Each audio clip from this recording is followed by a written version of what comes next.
Bismillahirrahmanirrahim. Assalamualaikum warahmatullahi ta'ala wabarakatuh. Alhamdulillah, syukur ala ni'amillah. Segala puji yang milik Allah subhanahu wa ta'ala.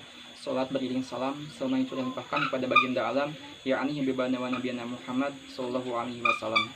Saya ucapkan terima kasih kepada bapak-bapak, ibu-ibu, saudara sekalian yang telah memberi dorongan, dukungan, dan juga kepercayaan kepada saya sehingga saya bisa mencalonkan diri menjadi kepala desa di sini dalam periode saat ini. Saat ini saya akan memaparkan visi dan misi saya yang akan saya realisasikan selama satu periode ke depan apabila saya terpilih. Yang pertama, untuk visi saya sendiri yaitu terwujudnya desa yang mandiri berlandaskan agama, karakter budaya, dan ideologi bangsa. Untuk mewujudkan visi saya tersebut, di sini saya memiliki 3 misi utama, yaitu yang pertama dalam bidang sumber daya aparatur pemerintahan dan tata kelola pemerintahan, yang kedua dalam bidang pemberdayaan sumber daya manusia dan sumber daya alam, dan yang ketiga dalam bidang pembangunan. Misi saya yang pertama adalah mewujudkan aparatur pemerintahan desa yang proaktif, di mana proaktif di sini adalah profesional, akuntabel, transparan, dan juga efektif, baik dalam menjalankan tugas dan fungsinya, dan juga serta dalam memberikan pelayanan kepada masyarakat agar terwujudnya tata kelola pemerintahan yang baik. Yang kedua, dalam bidang pemberdayaan, misi saya adalah meningkatkan pemberdayaan sumber daya alam dan sumber daya manusia melalui program deduktif, yaitu Desa Produktif dan Inovatif. Dalam program deduktif ini terdapat 2 komponen utama, yaitu pertama adalah produktif dan yang kedua adalah inovatif. Dalam hal produktif di sini mengarah kepada pemberdayaan sumber daya alam, di mana dalam pemeliharaan dan pengelolaan sumber daya alam baik secara yang dapat diperbaharui maupun tidak dapat diperbaharui, kita laksanakan dengan pendekatan ekosistem ataupun pendekatan lingkungan sehingga dapat dalam pemeliharaan dan pengambilan kemanfaatannya dapat berlangsung secara terus-menerus. Dan yang kedua, inovatif. Inovatif di sini mengarah kepada pemberdayaan manusia. Kenapa dikatakan demikian? Karena untuk menghasilkan suatu inovasi dalam suatu lingkungan, baik kelompok maupun lingkungan desa, diperlukan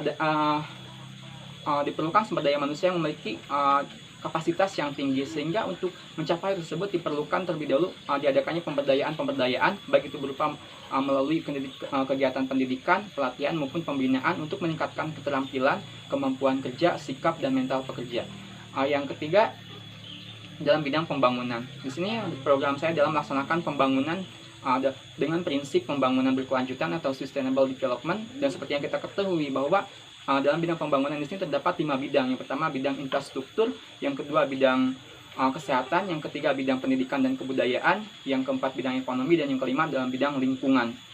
Untuk yang pertama dalam bidang infrastruktur, di sini saya memiliki program adalah melaksanakan perbaikan dan juga pembangunan akses baik antar perkampungan atau permukiman warga, serta akses menuju lahan pertanian yang dikelola oleh warga baik berupa jalan maupun berupa jembatan. Selain itu juga di sini saya memiliki program untuk membangun irigasi, di mana seperti yang kita ketahui bahwa potensi utama yang dimiliki di lingkungan kita adalah pertanian, sehingga untuk menghasilkan ataupun mencapai produksi yang tinggi atau yang optimal di hasil pertanian tersebut diperlukan juga perairan yang memadai. Sehingga di sini kami memiliki program untuk membangun irigasi agar perairan dalam hal pertanian ini dapat terpenuhi. Yang kedua adalah dalam bidang kesehatan. Di sini kami memiliki slogan yaitu lingkungan terawat, warga sehat.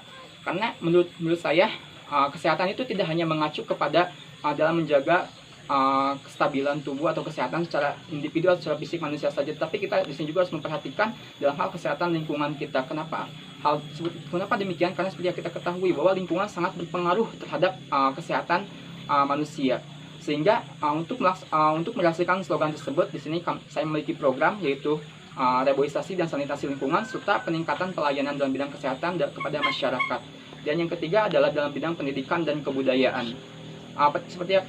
Pendidikan dan kebudayaan merupakan faktor yang penting untuk peningkatan ataupun pengembangan baik secara individu maupun secara kelompok. Sehingga di sini saya memiliki program untuk meningkatkan kualitas pendidikan dan kebudayaan. Yang pertama adalah pendirian taman baca masyarakat serta pembentukan komunitas intelektual, sanggraha pembaca atau perkumpulan pembaca. Yang kedua adalah pendirian sanggar seni budaya, di mana sanggar ini bertujuan untuk memelihara dan juga untuk meregenerasi agar seni daerah ini dapat terus berkembang. Dan yang ketiga adalah melaksanakan program dewasa, di mana dewasa di sini adalah diskusi edukatif warga desa. Program dewasa ini bertujuan selain untuk memberikan pendidikan berupa pendidikan politik dan juga pemahaman mengenai demokrasi, juga sebagai wadah aspirasi untuk masyarakat. Dimana kenapa pendidikan politik dan juga demokrasi ini perlukan agar kedepannya warga dapat sehat dan dapat pintar dalam berpolitik dan juga dapat sehat dalam berdemokrasi. Dan yang kelima, ada yang keempat, mohon maaf, adalah bidang ekonomi. Dalam bidang ekonomi ini, seperti yang kita ketahui, saat ini desa sudah memiliki modal yang besar yang diberikan oleh pemerintah, yaitu dengan adanya penyaluran dana desa yang dengan jumlah yang sangat besar. Tinggal bagaimana kita mengelola dana desa tersebut untuk dapat mengembangkan dalam hal perekonomian di desa tersebut. Dan untuk melaksanakan pembangunan dalam bidang ekonomi ini, yang pertama program saya adalah penguatan juga pengembangan badan usaha milik desa. Karena apabila badan usaha milik desa ini sudah berkembang dan juga kuat, hal tersebut dapat dijadikan sebagai pilar ekonomi desa sendiri. Dan apabila sudah kuat, kita dapat kembangkan pada sektor usaha lainnya, misalnya dengan pendirian pasar desa. Di mana pasar desa ini selain bertujuan untuk memberi atau menyediakan kebutuhan pokok berupa sembako untuk masyarakat, juga untuk menampung hasil pertanian yang dihasilkan oleh masyarakat itu sendiri. Sehingga selain itu juga pasar desa ini bertujuan untuk menyediakan fasilitas ataupun alat penunjang kegiatan pertanian baik berupa bibit tanaman maupun alat-alat pertanian yang digunakan oleh petani. Dan yang terakhir adalah dalam bidang lingkungan. Dalam bidang lingkungan, di sini saya memiliki program, yaitu pemeliharaan lingkungan, baik lingkungan secara fisik yang kita miliki, baik berupa lahan pertanian, perkebunan, perhutanan, juga perairan, dengan wawasan pendekatan lingkungan atau pendekatan ekosistem, ataupun dalam konsep pembangunan berkelanjutan atau sustainable development itu sendiri. Jika kita rangkai, di mana dari 3 misi ini memiliki keterkaitan antara satu dengan yang lainnya. Yang pertama adalah mewujudkan aparatur desa yang proaktif.